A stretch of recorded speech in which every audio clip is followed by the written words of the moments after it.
What is going on, everyone? My name is Andy. Welcome back to another FPL video. In this one, it's some very early thoughts ahead of the Game Week 22 deadline. Obviously, we've only had half of the games for Game Week 21 played so far, so I'm primarily going to focus on players that were involved in those games and talk about their future prospects. Are they worth taking out, or are they worth even bringing into our teams as well? So if you enjoyed the video, make sure to give it a like, hit that subscribe button if you haven't done so already, and let's jump into it. All right, let's start with Kevin De Bruyne. Just another player to add to the list of those that have made me look stupid this season. After I said I didn't really understand why people were buying him for Game Week 21. It wasn't likely that he was going to start. And then he comes off the bench, he gets a goal and an assist and looked incredible. And I know we all know that Kevin De Bruyne is a brilliant player. But when they haven't played for a while, you sometimes need that little reminder.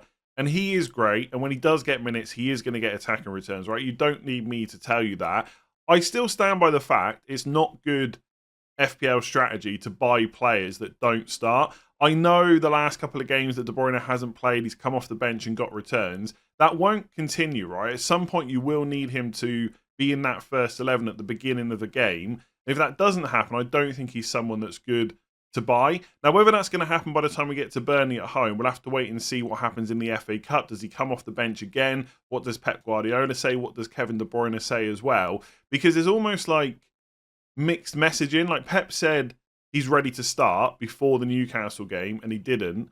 And De Bruyne said he doesn't expect to start games anytime soon. So if I'm going into Game Week 22 and it doesn't look like he's going to start against Burnley, I'd find it really difficult to I'd find it really difficult to buy him, right? It just isn't good FPL strategy to buy players that don't start. And I guess you've got to think of overall how he fits into most people's FPL scores. Now, at the moment, Trent's injured, Salah's away at African Cup of Nations, Haaland's not back. It's really easy to fit De Bruyne into our squads. But later on, when we might want some of those players back, it might then get a little bit more difficult. So in my squad, I've got Trent and Salah. I could easily get to De Bruyne as well. But what happens when I need to get Haaland back? Well, I could sell Salah, of course. And if he's away at African Cup of Nations for a long time, that's perfectly fine to do. But what if I want Salah for the double in 25 as well, as long as Liverpool go through in the Carabao Cup semi-final? So I think coming out of Game Week 21, a lot of people are now looking at it that De Bruyne is absolutely essential. And I've got to be honest, when I was watching him play, I was thinking, how do I get him into my side? But now a few days have passed, I'm just thinking, do I really need him? Like at this point, I think I'm more likely to buy someone like Phil Foden instead of De Bruyne. I'm not sure I'm going to buy either of them, to be honest, before Game Week 22. But I just think with the starts that Foden's getting and the money that he costs, which will make it easier to get those other players down the line, maybe De Bruyne is just not worth, or not the one worth going for. I think one thing it's worth thinking about as well is him as an individual FPL option, obviously good as long as he plays, but he also provides a boost to that overall Man City team. So I'm sat there with Alvarez in my team, and he hasn't been great, right? He's been a little bit frustrating, but the longer that Haaland is not available, then Alvarez continues to be a good option. He's going to play up front on penalties, but also when you've got De Bruyne behind you, you're more likely to get those chances as well. So I think he gives an overall boost to Man City. We should consider that when we're looking at their players. But of course, he reduces the minutes of other players as well. So there's lots of things to think about here. This is obviously only early thoughts. There's lots more games to come before we have to make any decisions ahead of Game Week 22. But I would say as it stands, I don't really have any plans to buy De Bruyne because I know when I get to that double in 25, if Man City and Liverpool are both doubling, and everyone's available, I'm definitely going to want Salah and Haaland. And I think when I have those two players, it then makes it difficult to get De Bruyne in. So it was another goal at the weekend for Richarlison. That's now 6 in his last 6 matches. So he's in great form at the moment, and he's going to be really popular ahead of Game Week 22. And I think in the short term, Spurs fixtures actually look pretty good. So they got 3 home games in their next 4 game weeks, which is Brentford at home in Game Week 22, Brighton at home in 24, and Wolves at home in Game Week 25. And the other fixture is Everton away in 23. So that fixture run isn't too bad. And I think that is the key for Richarlison. In the short term, he is a good option. Longer term, it's a little bit up in the air. I would say that a lot of people that already own Richarlison are probably making plans to potentially take him out by Game Week 26, because that could be a blank game week. 29 could be as well, and I'll come on to that in a minute. But also his minutes longer term could go down as well. Now, just to kind of clarify this point, I don't for one second think that Richarlison is going to lose that spot as the first choice number 9 right now. Even if Son was suddenly available, I think there's a chance they would keep the front three setup that they were playing before Son went away, where Son was on the left and Richarlison was through the middle. Because one, he's playing that role really well right now, 6 goals in 6, but he's also doing a lot of the non-traditional number 9 work really well too. If you watch that game against Man United, he was pressing the defenders, he kept winning the ball back as well, which was great for Spurs, not so much for Man United, but I think that will please Ange Postecoglou, and I think he would find it difficult to take him out of that starting position. So that's not my worry. I just think his overall minutes could go down. Those early substitutions could happen because obviously you have Maddison back soon, so he's going to play centrally. That pushes Kulusevski back to the right. So then Brennan Johnson presumably will go to the bench. When Son is back, Werner goes to the bench as well. So you've got Son, Richarlison, Kulusevski front three. But when Ange Postecoglou wants to make changes off the bench, if someone like Werner comes on, it's probably going to be to play on the left. And will it be Son off? Or will Son go centrally and Richarlison comes off? Obviously, Brennan Johnson in the mix as well. So I think right now things look pretty good for Richarlison. And while Son is away and Maddison's not fit, I think he'll be on penalties as well. But that could soon change in terms of overall minutes. I think for 6.9 million, as long as he keeps starting, that's probably enough. But you'd want him to play kind of 80 to 90 minutes most matches instead of coming off like 60 to 70, which could start happening in the medium to longer term. The other thing as well, like I said, is possible fixture postponements. If Chelsea beat Middlesbrough in the Carabao Cup semi-final, then that game will be off. And if one of Fulham or Spurs gets to the FA Cup quarterfinals, their game in 29 would be off as well. So all of a sudden, I mean, that fixture run doesn't look too bad as it stands. But you could have 2 blanks longer term and reduce minutes as well. I basically think with Richarlison, the longer you leave it to buy him, the worse of an option he becomes because you get closer and closer to those games possibly being off. I mean, for what it's worth, we will know by game week 22 whether that match in game week 26 is on or not. So I guess you can just make the decision then. But I think he is just a short-term option. Like if you don't buy him in 22, I'm not sure you can buy him in kind of 23 just for those 3 good fixtures, but then possibly losing those minutes longer term and maybe not having that game in 26 as well. So I've just bought him in, right, for 21. So I do think he's a good option, like I said, in the short term. But I'm not sure if that fixture's off in 26, I would question whether it's a good time to buy him. You might have missed the boat. But let's see what happens in the cup fixtures. We can come back to this maybe when we get closer to the game week 22 deadline. All right, let's stick to Spurs and talk about Pedro Porro next. The Man United game was another one where Spurs conceded, and yet Porro walks out of the game with 6 points because he got an assist for Richarlison's goal, and because he creates so many chances, takes so many set pieces, he also picked up 2 bonus as well. So there aren't too many defenders in FPL that will concede twice and still walk away with 6 points. And he did similar against Brighton in game week 19. Spurs conceded 4 times in that game, and he still came away with 5 points. So on the one hand, that's a good thing. But on the other, you really do need those clean sheets to consistently get those big scores. Because as good as Porro is, and we're all expecting that 12, 15, 18 pointer at some point this season, his highest score so far, after 21 game weeks, is 8 points against Nottingham Forest in game week 17. He then got 2 against Everton, 5 against Brighton, 2 against Bournemouth, and 6 against Man United, which isn't bad, and he has been pretty consistent, and it is nice to get those attacking returns. But is he... He's definitely not essential going forward, and I'm kind of in 2 minds, because on the one hand, there aren't a huge amount of defenders getting consistent big scores. Obviously, Trent's injured at the moment. Trippier has kind of fallen off a cliff in terms of big FPL returns. That might change from game week 23 onwards because the fixtures are a lot better for Newcastle. But right now, it's not happening. So having someone like Porro on your side is pretty great. But when you look at the fixtures they've got coming up, okay, for an attacker, they're pretty good. But Brentford have obviously got Tony back now. We'll see how he performs in game week 21 because Brentford haven't played their game yet. Everton away is going to be tough for a clean sheet. Brighton is never an easy game for a clean sheet either. And then like Richarlison, that game in 26 might be off as well. So I think for anyone that owns Pedro Porro, you're probably not looking to bench him, of course. You're going to play him for those next 4 games. You're going to hope for those attacker returns and maybe the odd clean sheet as well. But then he might blank in 26 and then he might be someone that has to be sold. Like I don't want to sell him from my own team, but it might be something that has to happen later on. So I think if you're an owner, it's pretty easy. Just hold on to him. For a non-owner though, again, it's that question of whether this is the right time to bring him in. I mean, Man City, for example, have got Burnley at home this week and a double in 25. Would it be worth going for someone like Kyle Walker instead? I mean, when you say it out loud, it doesn't sound anywhere near as exciting because Walker doesn't tend to get as many attacking returns, but it might be the more sensible play. So I really like Porro. I'm glad that I own him. I also think it's big that they've got some of their defenders back. Like Spurs are starting to get a bunch of players back to fitness. So Doggy, Van de Ven and Romero all played. I think Van de Ven went off with a bit of a knock. I'm not sure how bad that was, but obviously they've signed a backup for centre-back as well. So it's not like they're going to be playing Ben Davies and Emerson Royale centre-back all the time. So I think in general, Spurs might be a little bit improved, but they haven't had good defensive stats for most of this season. But I was pretty confident that Man United were going to score 1 or 2 goals in that game. I think going forward, the clean sheets are just not a consistent thing that we can expect. So although Porro is going to get those attacking returns along the way, there might not be any big scores in there unless they can obviously get the clean sheet in the same game. So I think he's good for 5.8 million. I don't think it's the worst transfer in if you want a new defender, especially when, like I said, there's a lack of other really great ones right now.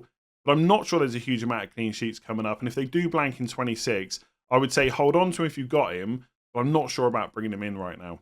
So it was another blank at the weekend for Ollie Watkins. That means that he's only returned in 2 of the last 7 game weeks. And that consistency that we've come to expect from him this season just hasn't really been there recently. And it's caused some people to question whether he should even be in our squads anymore. Is it worth getting rid of him? I've seen some people say that he only scores when he's not in our team. I even saw one comment that said that 23-pointer against Brighton ages ago now kind of panicked us a little bit, and that's the only reason we kind of still have him in our squads. I think most of those things are unfair. I still look at Watkins as a pretty solid option moving forward.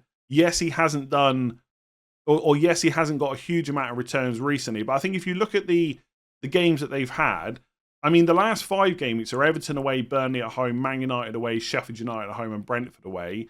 And he's returning 2 of the last 5. So it's all about how you frame it. There was a 9-pointer against Brentford, the 8-pointer against Burnley. And the 2 games before that were against Arsenal and Man City. And they're both really good defences. So I don't even really worry about them too much. And I think if you look at it as 2 returns in the last 5, that doesn't sound quite as bad. And when you look at the upcoming fixtures, I think they're pretty good for Aston Villa. Those next 6 game weeks on paper are decent. I mean, Newcastle at home in 22, Man United at home in 24, on paper are probably the most difficult ones, and they are in the short term. But Newcastle are not defending that well at the moment. They also haven't been great most of the season away from home, and Villa have been pretty strong at home. Similar with Man United. I know United have just beaten Aston Villa in the reverse fixture, but Villa still scored, and that Man United defence is not very good. And then outside of that, you've got Sheffield United away, Fulham away, Forest at home, and Luton away. So he might only have 2 returns in the last 7, but I'd look at that as 2 in the last 5, because City and Arsenal were tough games. And the next 6 game weeks all look pretty good. I think my general point would be there is no need to force Ollie Watkins out of your side. He's still a really good option going forward. One player that I see coming up in conversation a little bit now is Ivan Toney, who will be back for Brentford's game in game week 21 that hasn't been played yet. And look, if he goes and gets a brace in that game, he's going to be really popular very quickly, especially because Brentford double in 25. But I don't think there's necessarily a rush to make that switch. And by the time we get to the 22 deadline, I suspect that most people's priority transfers will not to be to get rid of Ollie Watkins. Not the only thing, but the one interesting thing to take into account is the FA Cup results. And last night, there was an interesting result, which was West Ham losing to Bristol City. So West Ham are now out of the FA Cup. And if we go to game week 29, which I know is a long way away, West Ham are playing Aston Villa at home, and Arsenal are playing Chelsea at home. And Arsenal and West Ham are both out of the FA Cup, and Chelsea play Aston Villa in the 4th round. So if Villa go out and Chelsea win, that means West Ham and Aston Villa game in 29 will definitely be on. I mean, the Arsenal-Chelsea game could still end up being on if Chelsea lose in the 5th round, but I'm not going to get into that right now.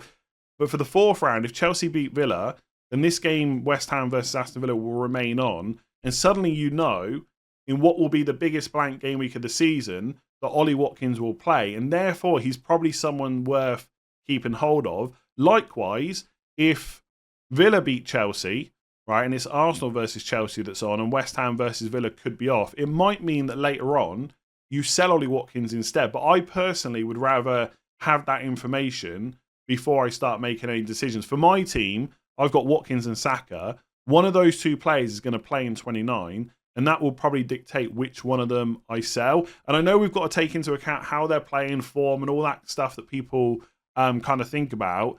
But for me, if they're playing and I've got other players that aren't, then they have to be the priority to get rid of first of all. So I wouldn't make any rash decisions on Watkins, and for now, I'm definitely going to hold on to him. Do you know what's gone a little bit under the radar? Over the last 7 game weeks, Marcus Rashford has more attack and returns than Ollie Watkins. Now, of course, I am framing that to make Rashford sound better, because if you go back further than 7 game weeks, we know that Watkins has absolutely smashed Rashford this season. His underlying stats are a lot better as well. But since Rashford's come back into the team, he's actually done pretty well. So he got the goal against Spurs, goal against Forest, and an assist against Aston Villa over the last 3 game weeks. Then if you look at the previous 4 game weeks to make up that 7 game week span that I was talking about, he didn't even start, but he is back in the first 11. Now, I am not for 1 second saying that everyone watching this video needs to rush out and buy Marcus Rashford. You watching this video right now that is asking why I'm even talking about him, you do not need to buy him. But for anyone that likes to play the game a little bit differently and wants a massive differential, Rashford is back in the starting 11. He is playing on his favoured left side, and he has got 3 attack and returns in his last 3 games. And for that reason, you could at least consider him a little bit if you like playing the game differently. For everyone else, he's probably not worth looking at, because my main worry with United is that consistency in creating chances and getting those goals, essentially. Because looking back over the last... Let's go back to game week 15, right? Man United played really well against Chelsea, then lost to Bournemouth, drew against Liverpool, lost to West Ham. They played pretty well against Villa, then they lost to Forest. They did get 2 goals against Spurs, which obviously wasn't too long afterwards. Then you look at the next few fixtures: Wolves away, West Ham at home, Villa away, Luton away, Fulham at home. I mean, one of the best games on paper might be the Villa game if there's space in behind. I just worry about United breaking down other defences. And I think, look, Rashford playing on that favoured side in a bit of form is always going to provide you a little bit of goal threat, which is why I'm even talking about him. Plus, obviously, half the games haven't been played in game week 21. But you need to be someone that can accept Man United going back to playing really badly again. I think it's also worth noting that in that game against Spurs, he still came off before Garnacho. So even though he's back in the 11, it still looks like Garnacho is ahead of him in the pecking order. So, yeah, I think, look, Man United's fixtures on paper aren't that bad. But I still don't think I can fully get behind this pick, because he's 8.4 million. It's not like he's cheap. You've got Cole Palmer, Richarlison, Anthony Gordon's about to come into a run of really good fixtures as well. They're all much cheaper than Rashford. And in the case of Palmer and probably Richarlison in the short term, they've got penalties as well. So this is for someone that's looking for an uber differential. But just keep in mind, 0.26 expected goals per 90, 0.14 expected assists per 90 this season. It ain't great. And I'm not sure if there's going to be a massive improvement, at least in the short term. All right, let's go through some of my other notes from the weekend and just more general thoughts, really, because we're still quite far out from the Game Week 22 deadline. So Cole Palmer continues to return and continues to be an incredible FPL option. Fair play if you captain him against Fulham, because you've already got 10 points in the bag now. You're not worried about what your captain might do the following weekend. And he's actually now got 3 double-digit hauls in his last 4 game weeks. So the 10-pointer against Fulham in 21, 18 against Luton the week before. He didn't play against Palace because he was suspended. 1-pointer against Wolves, which obviously wasn't great. But the week before that was a 14-pointer against Sheffield United. So last 4 game weeks, if I can quickly do the maths, he's had 38 plus 4, 42 points. So just over 10 points per game average, which is pretty ridiculous considering a lot of people picked him up for 4.9 million. But even if you're picking him up now for 5.8, that is still ridiculous value, especially with Nkunku having kind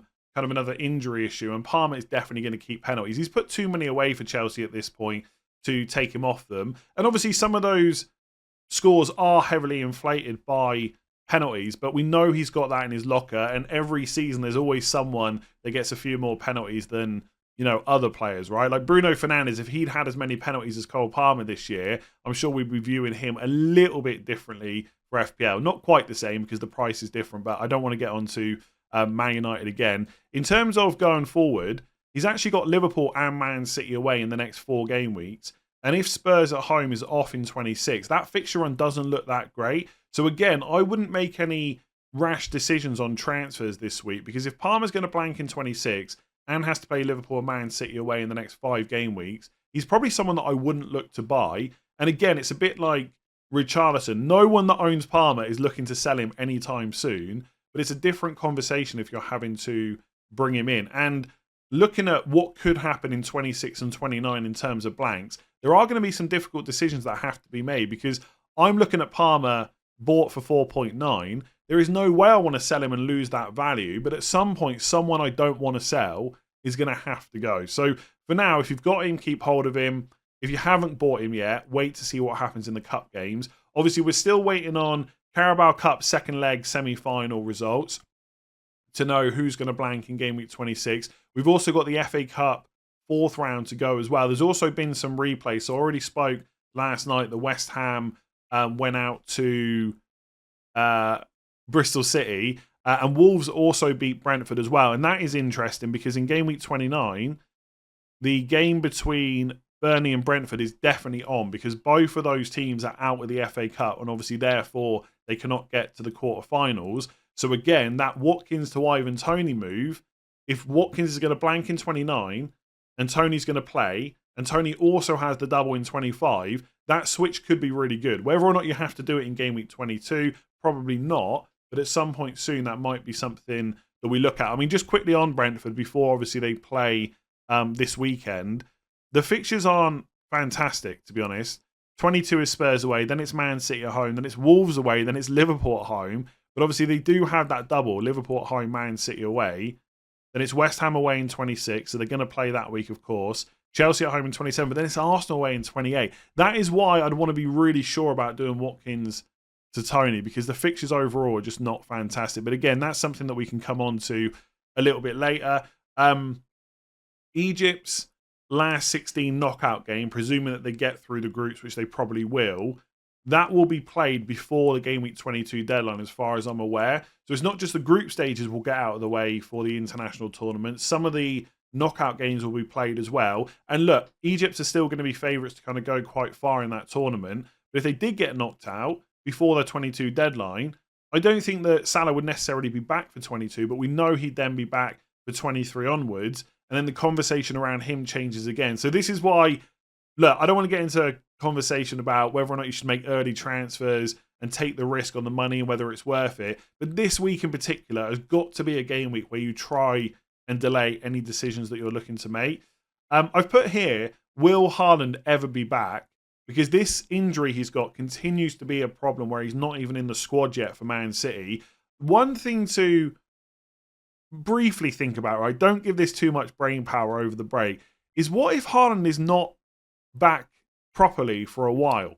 And what I mean by that is, since he's been at Man City up until, well, no, actually, since he's been at Man City, he's never been rested for a Premier League game where either he's injured or they've already won the league. Outside of that, he always plays. Now, of course, when the game's won, he does come off early and they get to rest him that way, but he always starts.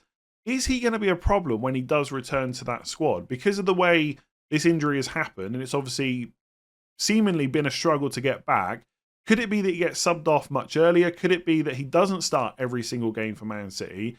We just don't know. And right now, if he's back for Burnley, obviously I want to buy him, but that is something that we've got to consider. So hopefully Pep gives us a little bit more information. I know a lot of people don't trust what Pep says in his press conferences, but actually I think he's quite open. He's definitely better than some other managers in the Premier League. And so if this is going to be a continual problem, I'm not saying that we don't buy Haaland back, but if you're going into game week 25 double, right, let's say Salah and Haaland are both doubling and you've got doubts about Haaland, suddenly Salah becomes a much better option. He might be the one that the triple captain goes on. And I just think it's going to be an interesting discussion. It's probably not worth getting into too much now because obviously we don't know. He might not even be back for 22. But this is why the next few weeks are going to continually evolve. We're waiting for international tournament results. We're waiting for injury updates. And of course, we're waiting for those cup results as well. Anthony Gordon, goal at the weekend against Man City. Now 7 goals, 7 assists for the season. I did tweet before that game that I was maybe looking to sell him soon. And to be honest, that is still the case, because out of all my midfielders, he's probably the one that I would want to get rid of the most if I needed to bring someone else in. But it is worth pointing out that he's not someone I would force out of my team, because Villa away is okay, right? I wouldn't worry about that from a attacking perspective. Then it's Luton at home, Forest away, Bournemouth at home, next 3 fixtures. So if you're looking for someone cheap to enable another move soon, I wouldn't completely rule out Anthony Gordon. The numbers have been pretty good all season. If you're watching on video, that's a screen that I used on a previous video. So I clicked the wrong button. And just to end, content thoughts. Obviously, this is the first video I've put out since the Game Week 21 deadline. I didn't do a stream on Sunday because there'd just be too much conversation around you've got to wait for the cup games, you've got to wait for the international tournaments, which I know has been a theme in this video, but I haven't had to keep going over and over it.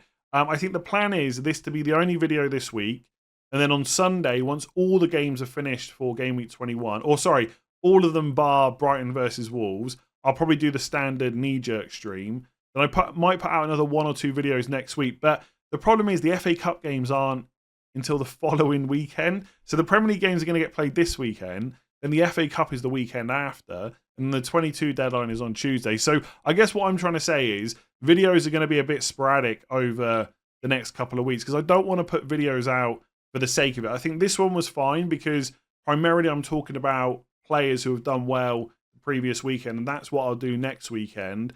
But there's just too much up in the air. Like, I can't even do a video on possible double and blank game weeks because the cup results will have so much say in what happens, and that has so much say in which players are good to buy and sell. So there is going to be a lack of videos over the next couple of weeks, but I don't want to put out videos for the sake of having content out there. So thanks for sticking with me. Do subscribe if you haven't already. Like the video if you've enjoyed it. Rate 5 stars if you listen on podcast. And I will catch you again soon-ish, probably on Sunday.